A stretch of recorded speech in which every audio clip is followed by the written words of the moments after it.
Hi everyone, welcome back to the Spooky Movie Club. It is week 3 of Paranormal Horror Month, and we watched the sequel to The Shining, Doctor Sleep. Does it stand on its own 2 feet? Let's find out, let's discuss.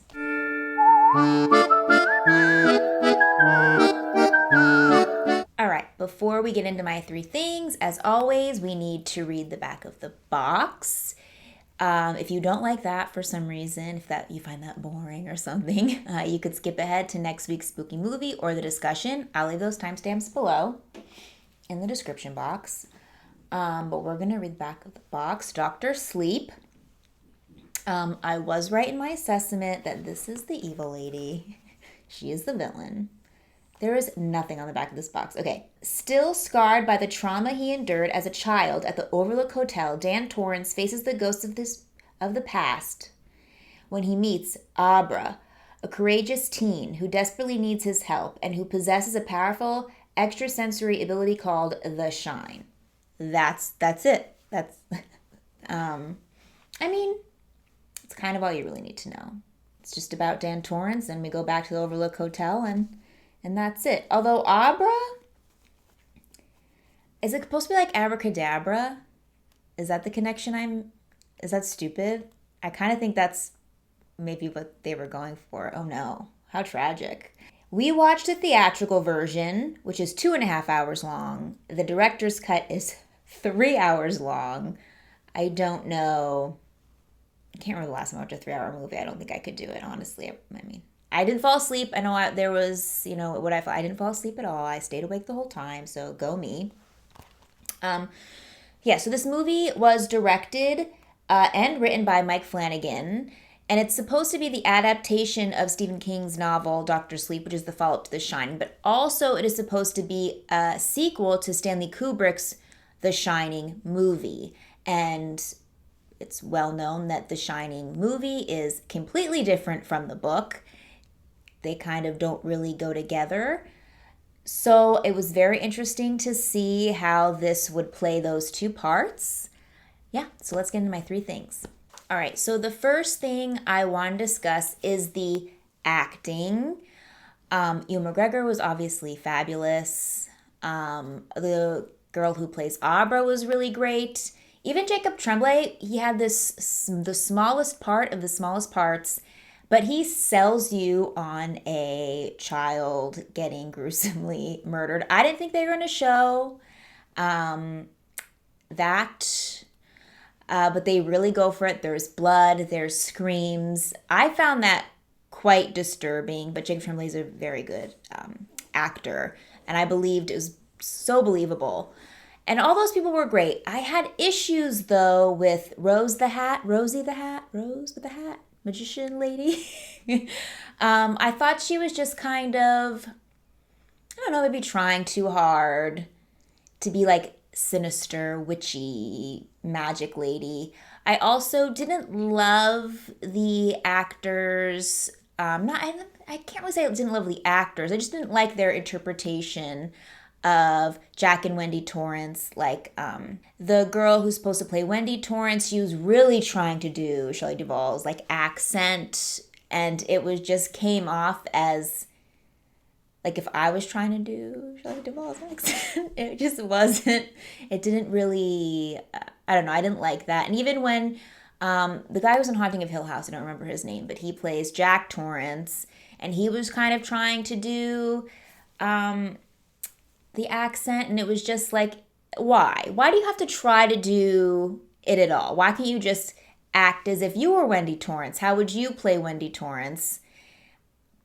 But that's where it happens, where you're trying to be a sequel to The Shining and also an adaptation of Doctor Sleep.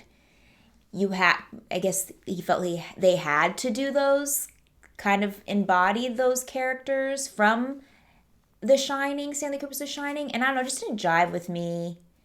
Like the first 20 minutes or so is just young Danny and Wendy Torrance, like after, and it just was too much. And I thought that people were trying to, I don't think that Danny kid speaks, honestly. I don't think he talks at all. But the girl who plays Wendy Torrance is too much.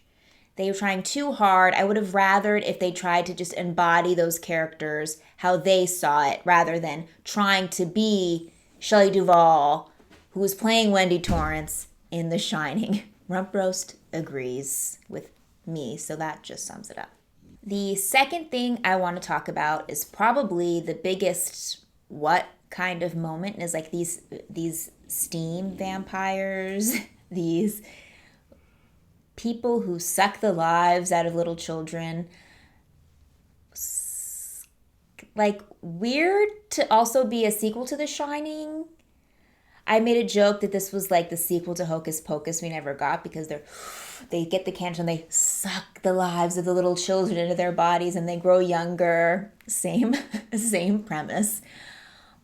But it just didn't work as like in my head as what would follow up Stanley Kubrick's Shining adaptation. Because in that movie, you kind of feel somewhat grounded in reality, even though this is like a supposedly haunted hotel. You still kind of think, okay, we're on planet Earth. Okay, like these are kind of things. Maybe these could happen. I don't know, but in this, it was just like full, like let's go. People sucking lives, sucking the souls out of people. They call them the steam out of people. Their soul, their life force. Out of their bodies. And it was just so magical. And like there's this one point where Rose the Hat is literally, she goes into her meditative state, which is fine, like a dream state, and she's flying over planet Earth. And even like the spooky eyes they would get on and the world would tilt. And it's like, all of that to me is fine. Like, but when you're trying to make this also a sequel to The Shining, it doesn't make any sense because in that movie there was none of this magical moments happening at all. And I mean, I haven't read the books, but I think in The Shining, the book, there were more of these kind of magical moments, like hedge monsters come alive out of the maze or something. So it makes sense from book to book, but it doesn't make sense from movie to movie. And I thought, I mean, I love a good vampire movie. We know this. And like, I would have been fine with this, but it just trying to be both, again, this is the running theme in this, trying to be both a Shining sequel and an adaptation of the book, it didn't connect, in my opinion. I didn't really feel like these two things connected. All right. And the third thing I want to talk about is, I mean, maybe my biggest gripe, I don't know, is that there were so many callbacks to Stanley Kubrick's The Shining. So many callbacks that it was just like, we get it. We know that this is supposed to be a sequel to his movie. I don't need to, see things again. Kind of like in The Conjuring, I was like, you don't need to explain to me, I'm not stupid. And I don't know if this was like, oh, we're going to be really clever, like this is going to be an homage.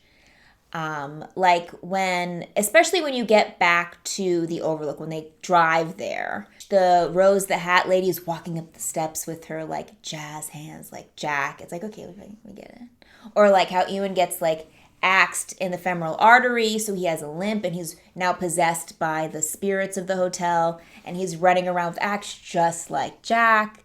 Or like room 237. I don't know how many times we see the naked lady. I don't know how many times we've seen the naked bathroom lady. She was in the beginning. We put her in a box and then we see her again coming out of the box. And then we see her again in the room. And then we see her at the end as Abra she's the one. Like obviously. Like I feel like there was too many of those homages to the film. Like try to be your own thing. Like it's just like, I don't know. I mean, people may feel differently. People may have liked that this, I guess in the viewing party, somebody was like, oh, that just helps with like Danny's character but like, maybe it's because I am a fan of The Shining and I've seen The Shining, probably not as many times as a lot of people, but it's one of my favorite horror films. So to me, it's like, well, I get that. I know that. I just watched this movie. I understand. Maybe to other people, not so much. Maybe they liked that because they're not really a huge fan of the Stanley Kubrick Shining, and this they really resonated with. Maybe I'm in the minority. I'm not sure. I thought that one or two things are fine. Oh, another thing, which makes, this is just a thing to have in there, is when, Ewan McGregor is, I guess he has a job of driving the train at a teeny town a couple days a week. But the guy he tells where he lost his watch brings him into his office, and it's the same office as Jack was in when he was interviewing for the Overlook Hotel position. Yet we're in Massachusetts or somewhere, but it's the same exact set. Everything is the same. The layout is the same. The colors are the same. The decorations are the same. And was that just supposed to be an Easter egg? A little, that's clever. Oh yeah, I remember that office. Why? Do you have to have that? I'm not like, oh yes, to me it's not like fan service. I'm like, 'cause I am a fan of the original movie and I didn't like this. I'm like, oh yeah, I remember that. I was never like, oh yeah, that's cool, I remember that. I may be different though. I don't know. But that's kind of how I felt. There's too many member berry moments in this film. So, my final thoughts on Doctor Sleep are I just felt like this movie was trying to be two things at the same time, and didn't do a great job at either of them.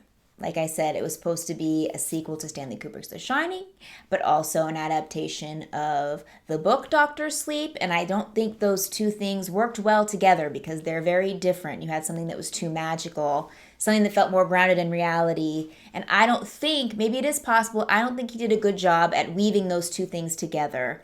I thought there were too many homages, in my opinion, to the original. I'm going to call them homages. I thought he went a little overboard with that. And I mean, like, if this movie was just an adaptation of Doctor Sleep, of the book, I probably would have been like, okay, cool. Like, and it's nothing to do with Stanley Kubrick, The Shining, that movie. Okay, great. I think I could have been into it. But because I'm comparing it, and they make you compare it because they're telling you it's a sequel to that movie, I just think it fell flat. So, with all that said, I'm going to give, I know that somebody behind the camera will disagree with this, I'm going to give Dr. Sleep 2 Rump Jasons out of 5. I think that it was a fine movie. I thought the acting was fine. I thought in general it was fine, a little slow, but it just fell flat in what it was trying to be. I think it should have been one or the other, either a sequel to Stanley Kubrick's The Shining and went that route, or just an adaptation of the book Dr. Sleep. I think it tried to do too many things at one time. All right, that wraps it up for the Dr. Sleep discussion, and we are going to announce the last paranormal movie of Paranormal Month. Apparently I've seen this movie, I've watched it, but I have no remembrance of watching it at all, which I don't know what that says about the movie in general. But just, take that as you will. The next spooky movie, the last one of Paranormal Horror Month, is going to be from the famous paranormal investigator himself, Zach Baggins. We are watching Demon House. Apparently I've seen it. I don't remember it at all. So I don't know if that, because it was boring, if I wasn't paying attention, if I fell asleep, I have no idea, but we're going to give it another go, I guess. I mean, we love Zach Baggins here. That's no surprise. We love Ghost Adventures. So I'm excited to watch this one again because I want to see and really put this in my brain and remember how Zach Baggins gets spooked so hard by a ghost he has to wear glasses forever. All right, that wraps it up for this week's Spooky Movie Club. I hope you enjoyed watching and discussing Dr. Sleep. I hope you're excited to watch Demon House with us. It's streaming on Amazon Prime if you have it. You should join us for the viewing party, which we will have on Wednesday, 6:30 p.m. Pacific Standard Time. We'll do that on Discord. And if you want to do the live discussion, we're going to be doing that on Twitch on Saturday, 5:30 p.m. Pacific Standard Time. I'm going to leave links below if you want to join us and hang out. But if not, no worries, because I'll be back here on Sunday with the review. Bye.